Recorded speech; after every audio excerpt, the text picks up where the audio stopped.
Welcome back to another edition of DIY Money. DIY Money. Daniel here with Logan. Quint's out today. He is out. He's out of here. Yeah, so I got Logan, which is going to be fun because we got one really good question today. We always mess that up because we record two in one day, but you actually only hear one episode at a time, but it's two for us, so it gets awkward. We always slip. If they paid attention at home, they've realized that we almost always say, like, we've got great questions today, and yet there's only one per episode. So, yeah, conundrum of the universe on how that works. So what's going on in your world today? Well, it's not really fall here yet, but we're starting to get into the fall rhythms of life. We got Halloween decorations up. It's the first year we've done that. Oh. The kids want art. So we have neighbors on both sides of our house go like crazy for Halloween. Okay. And I don't really decorate for anything because it's just like crap you have to buy. Then you have to work to put it up, and then you work to take it down, and then you put it away. You don't decorate for any holidays? Not Christmas? Nothing? I mean, well, if I wasn't married, no, I wouldn't decorate for Christmas. We got married, I'd started decorating for Christmas because it was in the contract of some sort. So how did you go about going Halloween? Oh, we did the bare minimum.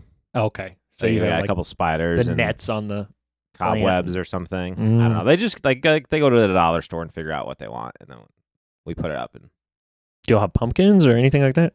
Not yet. Do you have pumpkins? Well, my girlfriend and I carved a pumpkin and put it out on her porch, and it died in like when did you 4 carve days, 5 days. Early October, so it was too early. It is early October. I thought pumpkins lasted longer. They don't. Once you take the guts out, it's like a human. So like you take the guts out, and then it's on life support basically. Yeah, it was done quick. I mean, out of there. So It's when dead. are you going to get your pumpkins? I don't know. It is still early October, by the way. I don't true. know. When did you do yours? Like the first day. Okay, it's still early October, and like you have to time this really precisely because otherwise that will happen. So not only do we have to coordinate getting a pumpkin at the right time, making sure it's somewhat fresh and not already rotting or whatever, then figure out a good time to carve it with the kids, and then set it out perfectly so it doesn't start like molding and getting all gushy and look terrible until like 2 days after Halloween. Daniel is the only person I know that has the science of pumpkin carving down. There's people that like put like preservative or something in their pumpkins, I think. Really? Yeah, like I think you can take the guts. Somebody's going to like say there's a whole field out there. I'm sure somebody's going to be like, that's wrong. But I'm pretty sure that you can take like the guts out and then you can like put something in it. So it doesn't, because ours gets just like black mold and nastiness, and then it like just disintegrates into a pile of goop. Oh, goodness. We don't have neighbor kids that come and like break them up.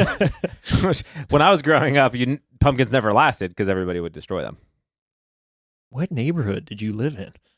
It was up in the north. You were vicious to the pumpkins. Illinois. I guess maybe in the north, though, if it's colder, maybe they don't go as bad as they don't go, yeah. I mean, it gets like to 80 here sometimes. Mm-hmm. It's 80 right now in October. So that's probably why my pumpkins did not last long. Yeah, they don't. I think once you cut the guts out, they like cold. They're Anyhow, done. we have a question to get to at some we point. do have a question, actually. Yeah, enough about pumpkin spice and pumpkins and Halloween. There's never enough. I love Halloween. Anyhow, roll a question. All right, so Wait, we have a who's it long from? question today.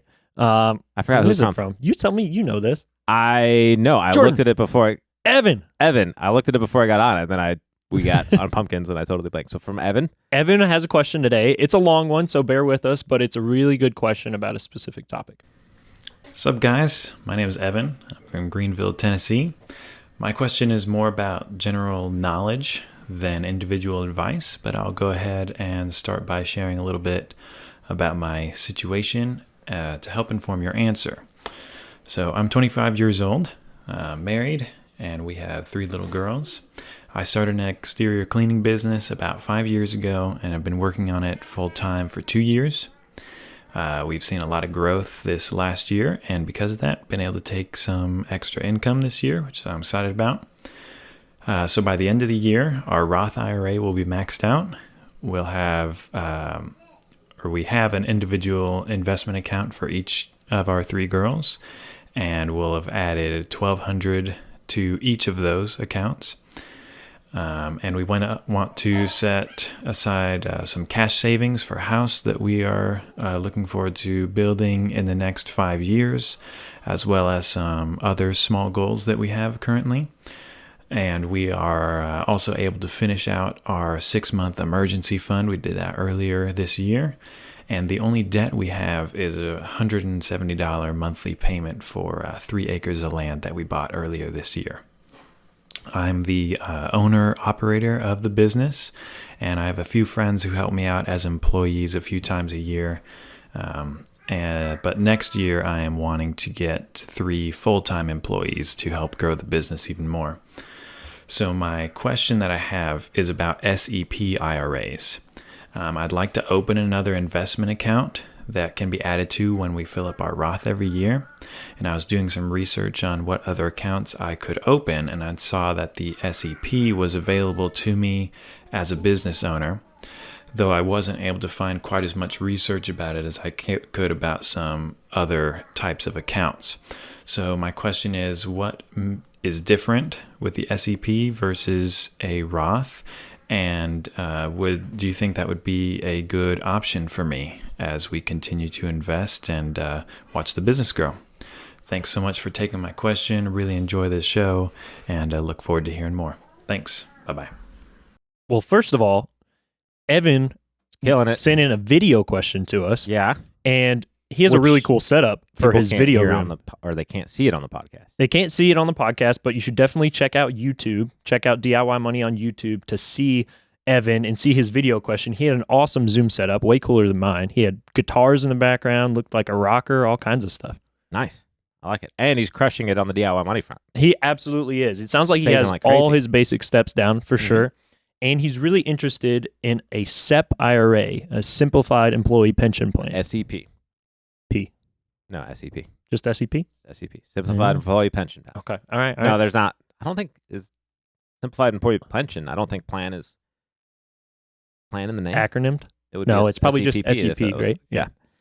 Anyhow, so also seen as like a SEP IRA, which is SEP IRA, but it's actually the SEP part is what makes it what it is, because that creates the sort of the retirement vehicle, which is the Simplified Employee Pension that allows you to basically have the limits that you do.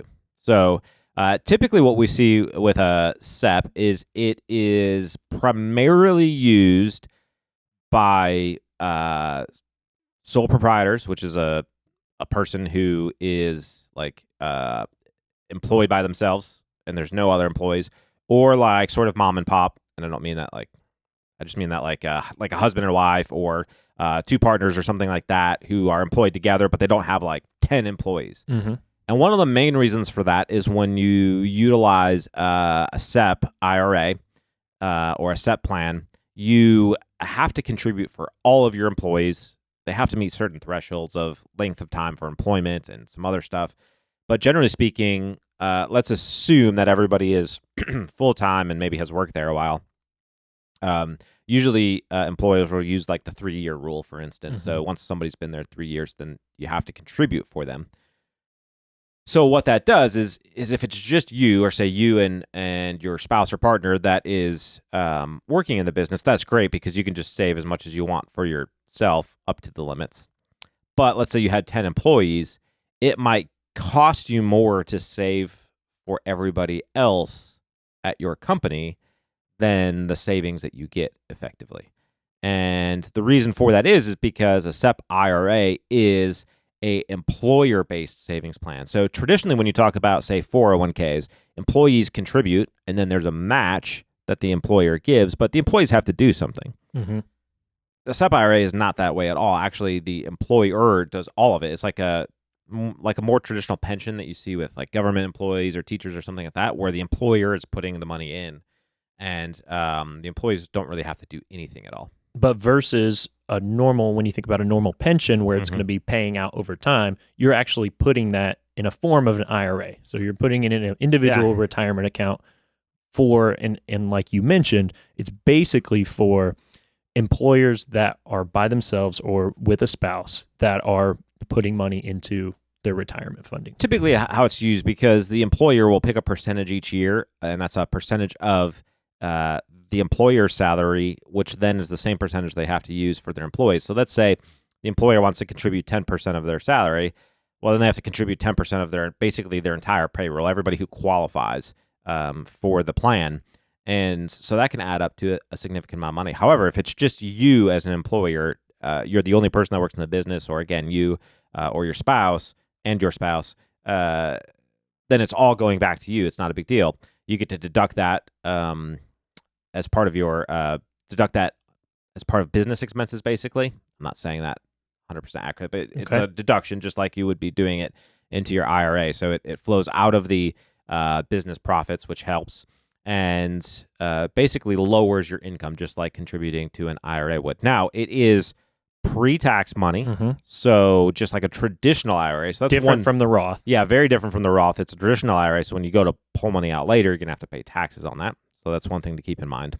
But yeah, they can be very useful for small businesses who are having like a good year or something like that, and they want to sock away a lot and minimize some of the taxes in the current year and defer those maybe to later. That's one strategy you see people using a lot. Because you can choose the percentage on a year-by-year basis. So you can do 25% of your income this year and 1% next year. There's no hard, fast rule. You have to commit to doing the same amount every single year. Yeah. And Evan kind of mentioned that he had some employees that work for him part-time. So in his situation, even if you have part-time employees, how does that kind of work as far as using a SEP and the 3-year rule that you mentioned? Yeah, so when you first open up your SEP, you're going to fill out what's called an adoption agreement, and that's adopting the actual plan. And in that, you'll actually pick within the parameters of what you're allowed, you'll pick basically the qualifications of who's eligible to participate in the plan and who's not. So whoever you're working with to open the account will give you that adoption agreement, and you'll be able to actually see kind of like, okay, here's my choices. Now, most business owners are going to go to the most restrictive, not because they don't want to hand out free money, but because it's just logical to have people stay as long as possible employed before they start contributing into the plan. So another thing, though, for Evan to consider is if he's not worried about taxes, he doesn't have to open up an IRA account to invest. He can just open up a taxable account. He said he has taxable investing accounts for his daughters. He can open a taxable investing account for himself, chalk some money in there, and invest in, the same basic stuff that he would. So really the only purpose for using something like the SEP IRA is you get the tax deduction and those earnings are growing tax deferred. So you're not paying taxes on things like dividends and interest on a year-to-year basis. But if you opened up a taxable investing account and, you bought a, say, total stock market fund that paid out very little on a year-to-year basis, the only time you would pay significant taxes when you go to sell anything in there, and then you pay capital gains tax. So, it's worth considering, do you really need to put it in an IRA, or is a simple taxable account just as good? Yeah. Well, and I know it's kind of niche. Ooh, depends on how cool you are. One of those words. It's like finance. Yeah, finance. Nobody says finance. Who says that? But I know that it's kind of specific, but when we're talking about small business owners that are looking at, hey, how can I incentivize myself and incentivize my employees for a retirement plan, things like that. If Evan were to pick up a couple additional employees in the next year, full-time employees that would, hit this 3-year rule, what's some other methods or plans can he use as a small business owner to provide some maybe retirement benefits for those employees? Yeah, I think one of the sort of the better plans that we more often see for small businesses is what's called a simple IRA. And it works very similarly to a 401k. Not exactly, but somewhat similarly, except that it has much less administrative burden, which means it requires less money to kind of maintain. So if you're just trying to set up a 401k for your small business, you're going to run into not significant, but there's an expense there. Simple IRA, it's very low expense, and it's a very simple way that they do it, and that's what keeps the expense low, is you have a couple different options, but the most popular option we see in small businesses is a small business will match up to 3% contribution of the employees. So the employees put in 3%, the employer puts in 3%, the employee can put in more, but the employer's maxed out at basically a 3% match of each employee's income. It's a lot easier to kind of know going in what to expect as far as the expense of that on a year-to-year basis. One of the reasons an employer may not like that is you are now committing to a 3% match every single year versus the SEP IRA that you can kind of choose, we're going to do a contribution this year, not do a contribution next year based on how business is. Okay. Makes sense. All right, Evan, thank you so much for a great question that you sent in to us. You're going to get a $25 gift card. Make sure that if you want to send in a question, maybe send in a video question. Evan sent that in and he got bumped right up to the top. So send in some video questions to us the same way you would send in an audio question. Thank you all so much. Remember, the secret to success is live on less than you make, invest the rest, and do so for a very long time. Make it a great one.